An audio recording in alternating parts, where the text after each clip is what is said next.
Racist teacher spills acid on black boy's afro. Not knowing his mother is watching a cruel act leaves a student injured, but the teacher is unaware of the formidable presence standing silently in the room. And if you cherish your family and love stories like this, don't forget to subscribe to our channel and avoid 10 years of bad luck.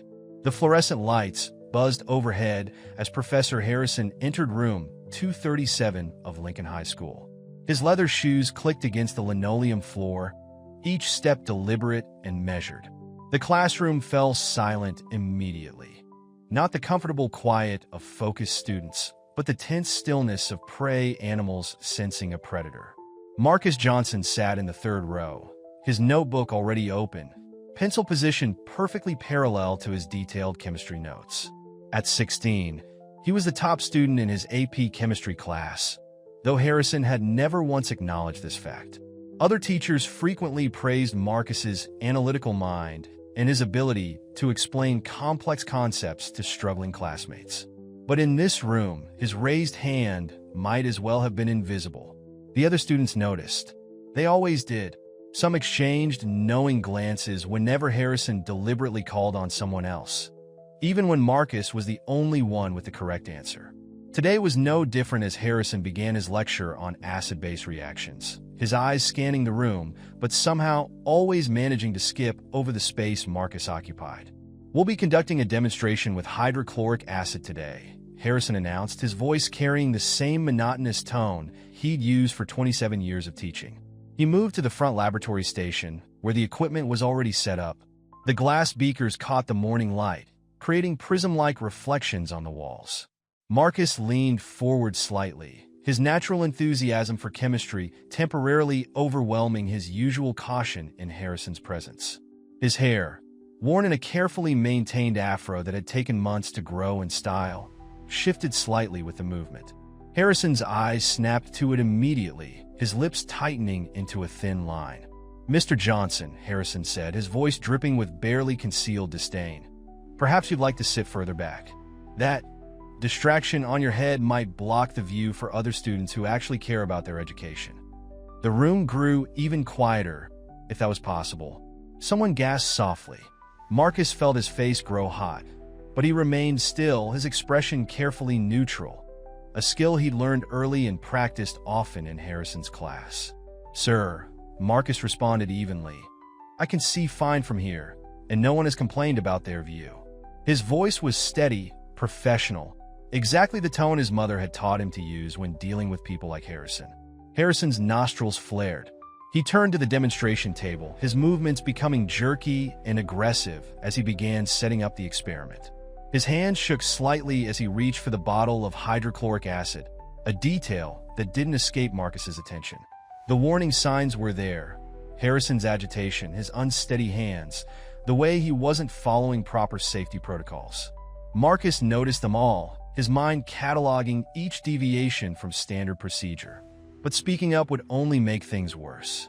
He'd learned that lesson in September, when pointing out a safety violation had earned him a week of detention for disrupting class. Other students saw it too. Sarah Chun, at the station next to Marcus, shifted uncomfortably in her seat. Jorge Martinez, usually quick with a joke, stared straight ahead, his jaw clenched. The tension in the room was a tangible thing, pressing against their skin like humid summer air before a storm. Harrison's hands trembled more pronounced now as he attempted to pour the acid into a beaker. The liquid sloshed dangerously close to the rim. He hadn't put on protective gloves. The safety goggles lay untouched on the corner of the demonstration table. Every safety rule in the book was being broken, and everyone knew it. Time seemed to slow down as Harrison's elbow caught the edge of the beaker. The glass wobbled, tipped, and then began to fall. Marcus, with his quick reflexes, started to move back, but he wasn't fast enough. The acid arced through the air in a deadly parabola, defying gravity for one terrible moment before reality caught up. The first drop hit Marcus's hair, and then everything happened at once. The administrative office of Lincoln High School smelled like coffee and printer paper. Lisa Johnson sat across from Principal Diana Matthews, her back straight and her expression composed despite her growing frustration. They had been discussing Marcus's academic performance, specifically his inexplicably low grades in chemistry despite his documented aptitude for the subject. "Mrs. Johnson," Principal Matthews was saying, shuffling through a stack of papers, "I understand your concerns, but Professor Harrison has been teaching here for nearly 3 decades. His grading methods are—" She paused, searching for the right word. "Traditional." Lisa opened her mouth to respond, to point out that traditional shouldn't mean discriminatory, when the first scream cut through the air. It was distant but distinct, piercing through the walls of the administrative office like a needle through fabric. Both women's heads snapped toward the window. The principal's office offered a clear view of the science wing, and Lisa's heart stopped when she realized the sounds were coming from Marcus's classroom. She was already halfway out of her chair when the second scream came, followed by the unmistakable sound of chaos erupting. Through the window, she could see movement in room 237. Students were jumping from their seats, pushing back from their desks. And there, in the center of it all, was Marcus. Even from this distance, Lisa could see something was terribly wrong. Her son was bent over, his hands clutching at his head. "Oh my God," Principal Matthews whispered, but Lisa barely heard her. She was already moving, her heels clicking rapidly against the linoleum as she ran down the hallway. The distance between the administrative office and the science wing had never seemed longer. More screams echoed through the corridor. Lisa's mind raced with possibilities, each worse than the last. She'd warned the school board about Harrison. She'd filed complaints about his behavior, his comments, his traditional methods. But they dismissed her concerns, labeled her as an overprotective mother, suggested that perhaps Marcus was too sensitive. As she rounded the corner, she saw students pouring out of room 237. Their faces were pale. Some were crying, others were shouting for help. Through the open door, she caught glimpses of what was happening inside. Marcus's proud afro, the hair he'd spent so long growing, the crown he'd learned to wear with such confidence despite Harrison's constant jabs, was smoking. The acrid smell of burning hair and chemicals hit her nostrils before she even reached the doorway. She saw Harrison standing there, his face a mask of feigned concern that barely concealed his panic. He was making ineffectual movements with his hands, as if he wanted to help but couldn't bring himself to touch Marcus. "Someone call an ambulance," a student shouted. "The chemical shower," another voice yelled. "Get him to the chemical shower." Lisa's vision tunneled. All her years of carefully maintained composure, all the lessons she taught Marcus about staying calm in the face of prejudice, about being professional when dealing with people like Harrison, it all evaporated in an instant. Her son was hurt, her child was in pain, and the man responsible was standing there, doing nothing. Principal Matthews appeared beside her, already on her phone with emergency services. But Lisa B.A. Rely registered her presence. She watched as 2 brave students helped Marcus to the emergency shower, their own clothes getting soaked as they pulled the chain. Water cascaded down, dampening the smoke but not the rage building in Lisa's chest. The sound of the shower running, the continuing chaos, the sharp chemical smell, it all seemed to fade into the background as Lisa locked eyes with Harrison. In that moment, she saw something in his expression that confirmed every suspicion she'd ever had about him. It wasn't regret or concern she saw in his eyes. It was fear. Not fear for Marcus's safety, but fear of consequences. This wasn't an accident. Lisa knew it with the same certainty that she knew her own name. This was the culmination of months of subtle aggression, of traditional methods, of systematic belittlement. And as she watched her son being treated for chemical burns, Lisa made a decision. This wouldn't be handled through proper channels or polite complaints anymore. This time, Harrison and the entire system that protected him would face real consequences. The chemical shower continued to run, creating a puddle that spread across the classroom floor. Lisa pushed through the crowd of stunned onlookers, her shoes splashing in the water as she reached Marcus. Her son's face was contorted in pain, his hands still hovering near his head, afraid to touch the damaged areas. The proud afro that had been his signature was now partially destroyed, with patches completely burned away, revealing angry red skin underneath. "Baby, I'm here," Lisa said, her voice steady despite the trembling in her hands. She pulled out her phone, her fingers moving automatically as she opened the camera app. Years of dealing with institutional discrimination had taught her one crucial lesson: document everything. The first video she captured showed Marcus under the shower, his shoulders shaking. The second showed Harrison, who had retreated to the corner of the room, nervously straightening papers on his desk, as if this were just another school day disruption. The third showed the overturned beaker, the puddle of acid, and the complete absence of safety equipment that should have been in use. Mrs. Johnson, Harrison finally spoke, his voice carrying a forced calm that made Lisa's blood boil. This was an unfortunate accident. Perhaps if Marcus hadn't been so animated during the demonstration. "Don't you dare." Lisa cut him off, her phone still recording. "Don't you dare try to blame my son for your negligence." She turned the camera directly on Harrison's face, capturing his flinch at her directness. "Where are your safety gloves, Professor? Where are the goggles? Where's the emergency protocol checklist that should be posted by your desk?" Other students had their phones out now too, following Lisa's lead. Sarah Chun was quietly narrating what she'd seen while recording the aftermath. Jorge Martinez had his phone pointed at the acid bottle, clearly showing how it had been placed too close to the edge of the demonstration table. Principal Matthews tried to restore order, her voice rising above the chaos. "Everyone needs to clear the room. The emergency response team will be here any minute. Those who aren't involved should return to there. We're all involved," Lisa interrupted, still filming. "Every student in this room has watched Professor Harrison target my son for months. They've all seen it, haven't they?" She looked around the room, meeting the eyes of each student. Many nodded, some looked down, but none contradicted her. The sound of approaching sirens filled the air. Lisa turned back to Marcus, who had finally stepped away from the shower, water dripping from his clothes. The right side of his head showed the worst damage, but Lisa could see that some of the acid had splashed onto his neck as well. She zoomed in on the injuries, making sure to capture every detail. "Mom," Marcus whispered, his voice shaking but determined. "Told you he hated me.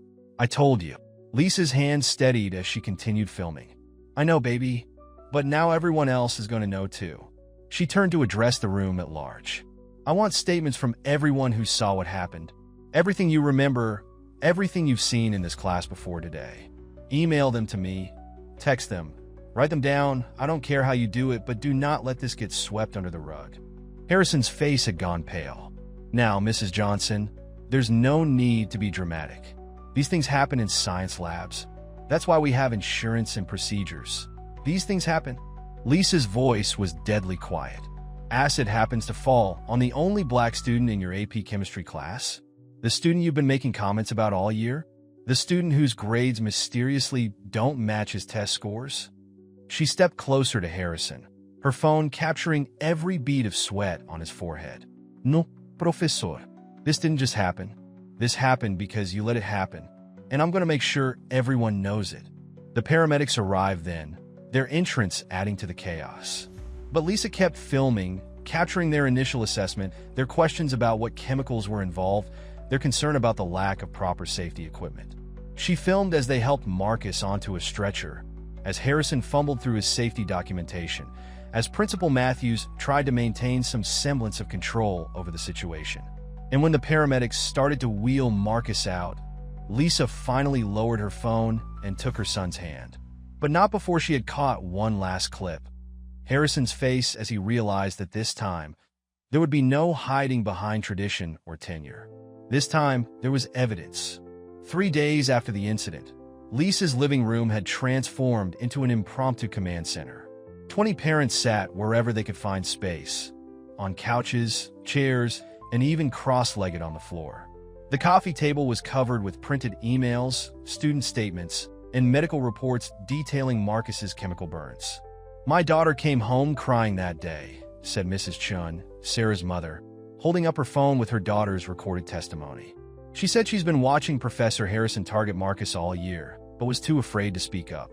She's applying to colleges next year. She was worried about her recommendation letters." Similar stories emerged from around the room. Parents shared screenshots of their children's text messages, describing instances of Harrison's behavior that had gone unreported. A pattern emerged: subtle discrimination masked as academic rigor, cutting remarks disguised as constructive criticism, and a systematic effort to diminish certain students' achievements. My son Jorge handed in the exact same lab report as his partner. Mrs. Martinez spoke up, her accent thick with anger. His partner got an A. Jorge got a C-. When we questioned it, Harrison said Jorge's presentation wasn't as professional. She pulled out a folder with both reports. They were typed. Same font, same format, everything. Lisa stood at the center of it all, a legal pad in her hand, documenting each testimony. Marcus was still at home recovering, his injuries requiring daily medical attention. The school had offered to cover the medical expenses, along with a carefully worded statement about their commitment to investigating the incident. "They're trying to wait us out," Lisa announced, her voice cutting through the murmur of conversations. "They think if they drag this investigation out long enough, we'll get tired and go away. They've already started floating terms like unfortunate accident and no evidence of intent." Mr. Thompson, whose daughter had graduated the previous year, raised his hand. "We need to make this bigger than Harrison. The school board has a history of protecting problematic teachers. Remember the sexual harassment allegation against Coach Peterson last year? They transferred him to another district with a recommendation letter." The room grew quiet as the implications sank in. This wasn't just about one teacher or one incident. It was about a system that consistently failed to protect its most vulnerable students. "I've drafted a petition," Lisa continued, pulling out a document. "It calls for not just Harrison's immediate termination, but also for a complete review of the school's hiring practices, disciplinary procedures, and discrimination policies. We're demanding mandatory bias training for all staff, regular safety audits of all science labs, and an independent committee to review grade disputes." The parents passed the petition around, each adding suggestions and refinements. Mrs. Chun, a lawyer, helped strengthen the legal language.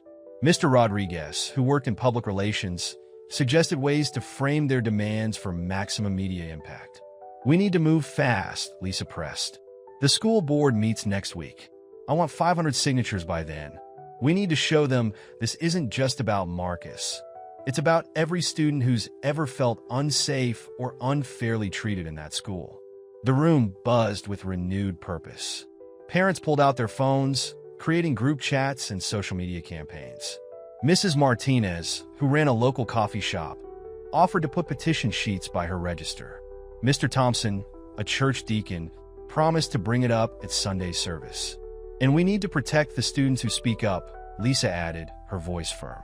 "No retaliation, no academic consequences. We're demanding written assurance from the board that any student who comes forward will be protected." As the meeting continued, Lisa felt something shift in the room. The initial shock and anger were transforming into something more powerful: organized resistance. These parents, from different backgrounds and neighborhoods, were united by a common purpose. Their children deserved better, and they were prepared to fight for it. "One more thing," Lisa said, holding up her phone. "I've edited together all the video evidence from that day. Every angle, every statement, every moment of Harrison's negligence. If the board tries to minimize this, we're taking it public. All of it." The parents nodded grimly. They understood what was at stake. This wasn't just about justice for Marcus anymore. It was about changing a system that had failed too many students for too long. In his bedroom, Marcus sat at his desk, his fingers hovering over his laptop keyboard. The mirror he'd once used daily to perfect his afro was now covered with a cloth. His scalp still burned, patches of skin raw and sensitive beneath the medical gauze. The doctor said some of his hair might never grow back properly in the damaged areas. The cursor blinked on the blank document before him. He'd been trying to write about what happened for 2 hours, deleting and restarting multiple times. How do you put into words the feeling of your teacher's hatred literally burning into your skin? "Dear Lincoln High," he typed, then deleted it. Too formal. "Professor Harrison didn't just burn my hair." He tried again. Better. The words started flowing. He burned away the pretense. The polite fiction that if I just worked hard enough, spoke properly enough, achieved enough, I would be treated equally. I had a 98% test average in AP chemistry. I tutored other students. I raised my hand only when I was certain of the answer. I chose my words carefully. I stayed after class to help clean up labs. I did everything right. But my hair was wrong. My skin was wrong. My existence in his traditional classroom was wrong. When the acid hit me, I wasn't just feeling physical pain. I was feeling the pain of every time I swallowed my responses to his jokes. Every time I accepted a C+ on work that deserved an A. Every time I watched him praise other students for work I had helped them understand. The chemical show washed away the acid, but it also washed away my silence. Marcus paused, rubbing his eyes. His phone buzzed, another message from his friends. They'd been checking on him constantly, sending him notes from classes he'd missed, making sure he wasn't alone with his thoughts. "You should post what you wrote," texted Sarah. "People need to hear it from you." Jorge sent a string of support emojis, followed by, "We've got your back, bro. All of us." Marcus looked at his words on the screen. He'd always been careful about social media, mindful of college applications and future employers. But something had changed. The careful, calculated Marcus who worried about making waves had been burned away with his hair. He opened his camera app, propping his phone on his desk. The harsh bedroom lighting highlighted the medical gauze on his head and neck. "Good. Let them see.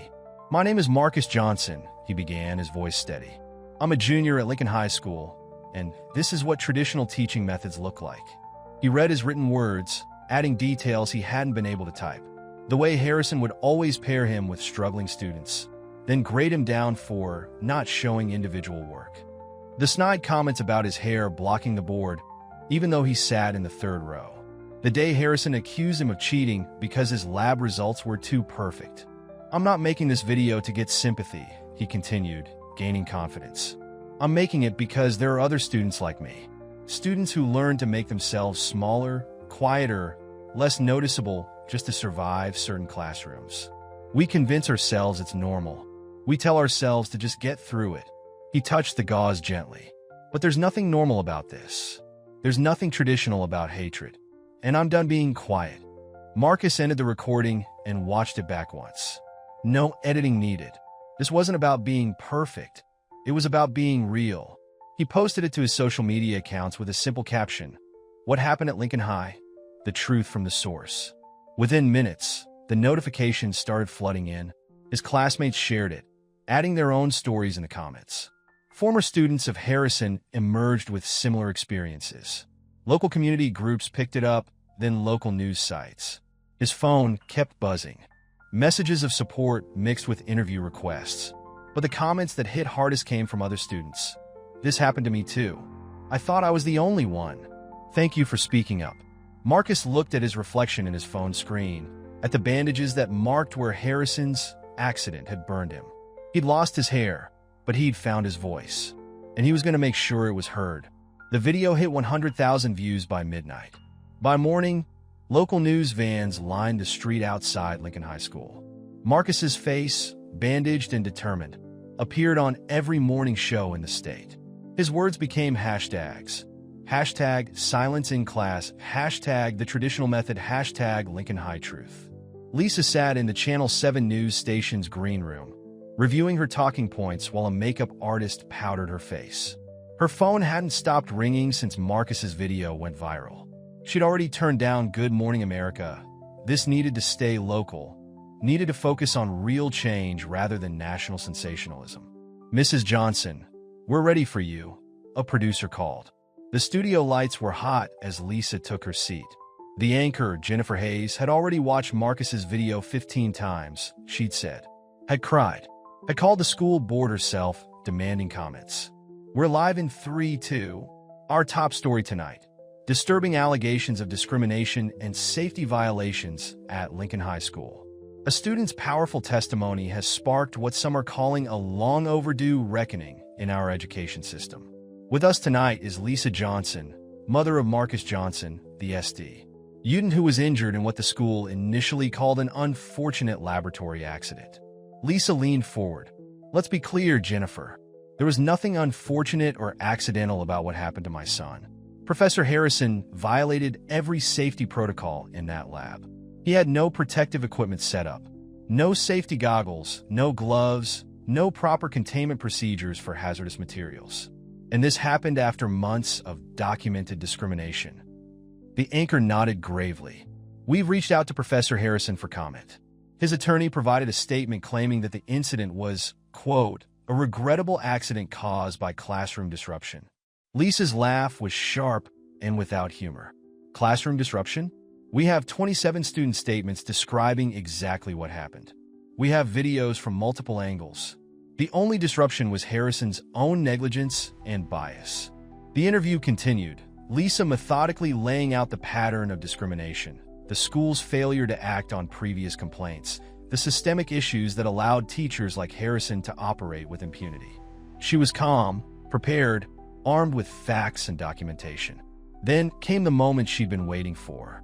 We've just received word, Jennifer announced, touching her earpiece, that Professor Harrison is here in the studio and would like to address these allegations directly. Mrs. Johnson, would you be willing to? Absolutely, Lisa said, her voice steel-wrapped in silk. Harrison walked onto the set, looking smaller than he did in the classroom. His usual bow tie was slightly crooked. He took the seat across from Lisa, not meeting her eyes. Professor Harrison, Jennifer began, you've heard the allegations. You've seen the video evidence. How do you respond? Harrison cleared his throat. I've been teaching for 27 years. My methods are traditional, yes, but they get results. What happened to Marcus was unfortunate, but in a science laboratory, accidents... Stop right there, Lisa interrupted. She pulled out her phone, pulled up a video. This is what a science laboratory should look like. She played footage from another chemistry class. Students in proper safety gear, clearly posted protocols, careful handling of materials. In this, she switched to the video from the incident. Is what your classroom looked like. No safety equipment. No protocols. Just you, with shaking hands, deliberately positioning a container of acid near my son. Harrison's face reddened. You're twisting the facts. I've never what? Lisa pressed. Never targeted a student? Never let your prejudices affect your teaching? Never had complaints filed against you? She pulled out a stack of papers. Because I have statements spanning 5 years from parents, students, even other teachers, all documenting your traditional methods. The studio was silent. Jennifer Hayes wasn't even pretending to moderate anymore, just watching the exchange with wide eyes. You don't understand, Harrison said, his voice cracking. Standards have to be maintained. Discipline, proper behavior. My son had a 98% test average in your class. Lisa cut in. He tutored other students. He maintained perfect lab notes. But his hair offended you. His existence in your classroom offended you. So you gave him C's, made comments about his appearance, and then accidentally spilled acid on him. That's not maintaining standards, Professor Harrison. That's assault. The word hung in the air. Harrison opened his mouth, closed it, then stood abruptly. This interview is over. My attorney will... Your attorney should be very busy, Lisa said calmly. Because this isn't going away. Not this time. As Harrison fled the studio, Jennifer Hayes turned to the camera. We'll be right back after these messages. The red recording light went off, but Lisa stayed in her seat, straight-backed and composed. She'd just conducted his trial on live television, and everyone watching knew exactly what the verdict should be. The Lincoln High School auditorium had never been this full. Every seat was taken, with people standing along the walls and spilling out into the hallway. The emergency community meeting, hastily organized after the viral TV interview, had drawn what seemed like the entire district. Principal Matthews sat at a table on the stage, flanked by school board members who looked like they'd rather be anywhere else. The board president, Mr. Richardson, kept adjusting his tie, his discomfort visible under the fluorescent lights. Lisa and Marcus sat in the front row. Marcus's bandages were smaller now, but still visible, a constant reminder of why they were all here. Behind them sat row after row of students and parents, many holding signs, safety over tradition, and no more silence and justice for Marcus. Before we begin, Principal Matthews started, her voice shaking slightly. I want to assure everyone that we take these allegations very seriously. Allegations. A voice cut through the auditorium. Tamika Williams, whose daughter had graduated 2 years ago, stood up. We're past allegations. We've seen the videos. We've read the statements. My daughter spent 2 years in Harrison's class, coming home crying because nothing she did was ever good enough. I told her to be strong, to push through it. I told her that's just how the world is. Her voice cracked. I was wrong. We were all wrong to accept it. A murmur of agreement rippled through the crowd. More parents stood up. My son got a D in Harrison's class, Mr. Patel called out. He's now studying chemical engineering at MIT. Want to explain that? Harrison told my daughter her English wasn't good enough for AP chemistry, Mrs. Rodriguez added. She's bilingual and has a perfect SAT score. The stories kept coming, a flood of testimonies that had been held back for years. Students who'd changed their college plans to avoid taking Harrison's required course. Parents who'd paid for private tutors to maintain their children's grades despite knowing the material. Teachers who'd witnessed Harrison's behavior, but feared retaliation if they reported it. Principal Matthews tried to regain control. Please, if we could maintain order. Order? Lisa stood now, her voice carrying clearly through the chaos. You want order? Let's talk about order. Let's talk about how many times parents complained about Harrison. Let's talk about how many students transferred out of his class. Let's talk about how many reports were filed and ignored. Let's talk about how a teacher with documented complaints was allowed to handle dangerous chemicals without proper safety protocols. The board members shifted uncomfortably. Mr. Richardson cleared his throat. Mrs. Johnson, we understand your frustration, but there are procedures. Your procedures failed my son. Lisa's words echoed through the auditorium. Your procedures failed every student in this room. And now you want us to trust those same procedures to fix this? Marcus stood beside his mother, his presence silencing the room. When he spoke, his voice was steady. I used to think staying quiet was the smart thing to do. Keep your head down, don't make waves, just get through it. But look around this room. Look how many of us were staying quiet. Look how many of us were hurting in silence. The crowd was completely still now, hanging on every word. This isn't just about Harrison, Marcus continued. This is about every teacher who thinks tradition means discrimination. Every administrator who looks the other way.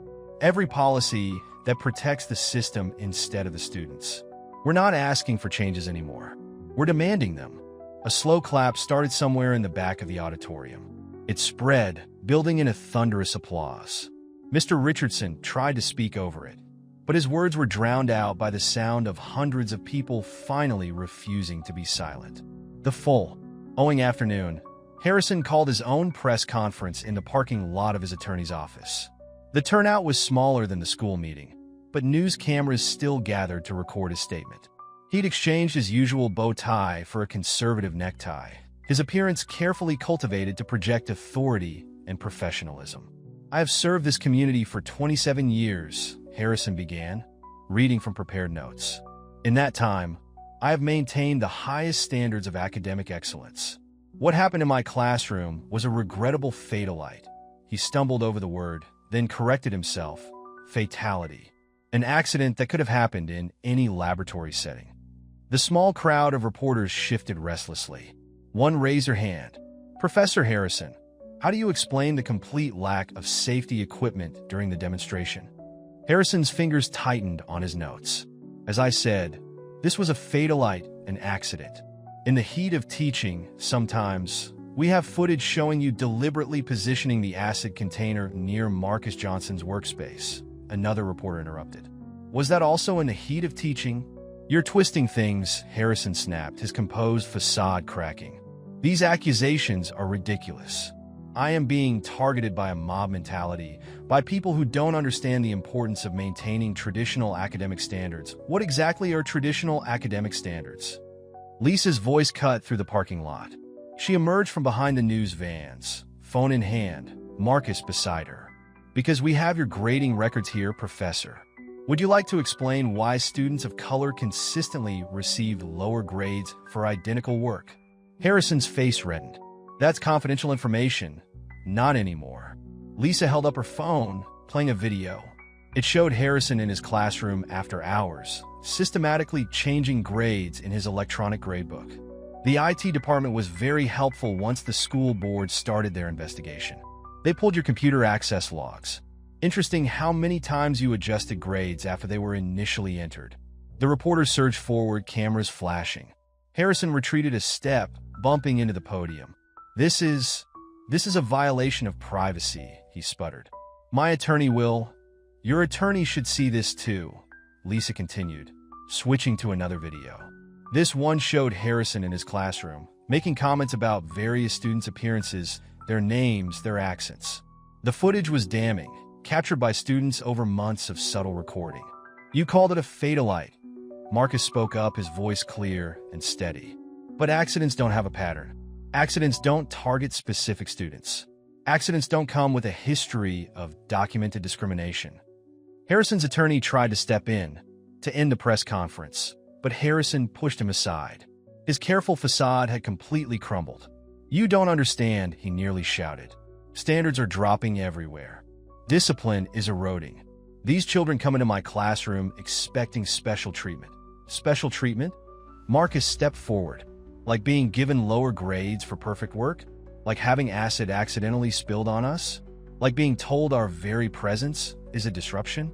The reporters were recording everything, their cameras capturing Harrison's mounting desperation. "I was protecting the integrity of my classroom." Harrison's voice cracked. "These modern attitudes, these demands for accommodation. When I started teaching, students knew their place." He stopped abruptly, realizing what he'd said. The silence in the parking lot was deafening. Lisa smiled grimly. "Thank you, Professor Harrison. That's exactly what we needed to hear." She turned to the reporters. "I think we all understand now what traditional methods really mean." Harrison's attorney finally managed to pull him away, but the damage was done. His own words, his own actions, had revealed what decades of complaints and reports had failed to prove. The mask of professionalism had slipped, exposing the prejudice beneath. As Harrison disappeared into the building, Marcus turned to the cameras. "This isn't just about one teacher's bias anymore. This is about a system that protected him. And that's what really needs to change." The school district's investigation room buzzed with activity. Boxes of files lined the walls. 27 years of grade books, complaint forms, and student records. 3 independent investigators hired by the board worked methodically through the documents while a civil rights attorney observed the process. "We've found something," announced Investigator Chun, waving a stack of papers. "Great comparisons from the last decade. The pattern is undeniable. Students of color averaged 23% lower grades in Harrison's classes compared to their grades in other AP science courses." Another investigator looked up from his computer. "And here's something else. Emails between Harrison and other teachers. He was actively discouraging certain students from taking AP chemistry, suggesting they might be more comfortable in regular classes." Meanwhile, across town, Harrison sat in his home office, desperately typing emails to former colleagues and students. His messages grew increasingly frantic. To whom it may concern, Marcus Johnson was a disciplinary problem from day one. He challenged authority, questioned established methods. "Dear administration, Lisa Johnson is orchestrating a witch hunt. Her accusations are baseless." To the Board of Education, these videos are clearly edited. The context is missing. But for every desperate email Harrison sent, more evidence emerged against him. Former students, emboldened by Marcus's video, came forward with their own stories. Their testimonies painted a picture that spanned decades. Then came the breakthrough. "Mrs. Johnson," called Investigator Martinez, "you need to see this." Lisa entered the investigation room, Marcus following close behind. On the table lay a letter, dated 15 years ago, from another school district. "Dear Mr. Harrison, following multiple complaints regarding discriminatory behavior and safety violations, we regret to inform you that your contract will not be renewed." Lisa's hands trembled as she read. He was fired from another school? For the same things? "Not just fired," Investigator Chen added, pulling up more documents. "He was asked to leave quietly, in exchange for a positive recommendation letter. That's how he ended up at Lincoln High." Marcus stared at the papers. So they knew. They knew, and they just passed him along to another school. The revelation sparked a new wave of media attention. Local news ran special reports on the practice of schools quietly transferring problematic teachers. Education advocates demanded reform of the recommendation system. Harrison, growing desperate, made one final attempt to salvage his reputation. He appeared on a conservative news podcast, painting himself as a victim of cancel culture and declining standards. These children today, he ranted, his composure completely gone. They want everything handed to them. In my day, the host interrupted, Professor Harrison, we have footage here of you explicitly targeting certain students. How do you explain they were disrupting the natural order? Harrison shouted, these parents, these activists, they don't understand what they're destroying. Traditional methods exist for a reason. The interview went viral, but not in the way Harrison hoped. His mask had slipped completely, revealing the ugly truth beneath his traditional facade. Back at the investigation room, Lisa and Marcus watched more evidence pile up. Safety violations, grade tampering, discriminatory comments, years of swept-aside complaints. The system that had protected Harrison for so long was finally exposing its own failures. Mom, Marcus said quietly, touching the healing burns on his neck. Do you think anything will really change? Lisa looked at her son, then at the room full of evidence. It already has, baby. Because this time, we're not just fighting one teacher. We're fighting the whole system that let him get away with it. The investigators continued their work, methodically documenting every incident, every complaint, every cover-up. The truth was finally coming to light, and it was even darker than anyone had imagined. The Lincoln High School auditorium was packed again, but the atmosphere was different this time.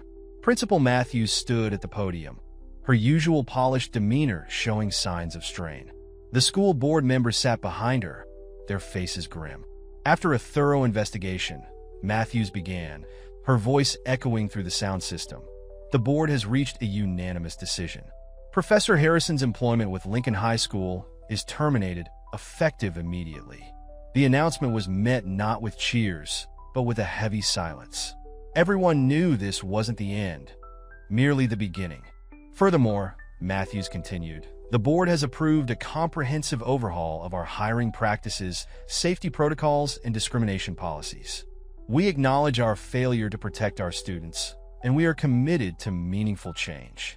Lisa and Marcus sat in the front row, holding hands. They'd won, but victory felt complicated. The burns on Marcus's neck were healing, leaving scars that would remind them both of what it had cost to get here. Then came the moment that changed everything. A man stood up in the back of the auditorium. He looked to be in his 40s, well-dressed, his hands shaking slightly as he raised them to be recognized. My name is David Chun, he announced, his voice carrying across the silent room. I was a student at Riverside High School 15 years ago. Professor Harrison taught there before he came here. The room collectively held its breath. I never told anyone this, David continued, but Harrison did the same thing to me. Different chemical, same accident. When my parents complained, the school offered them a choice.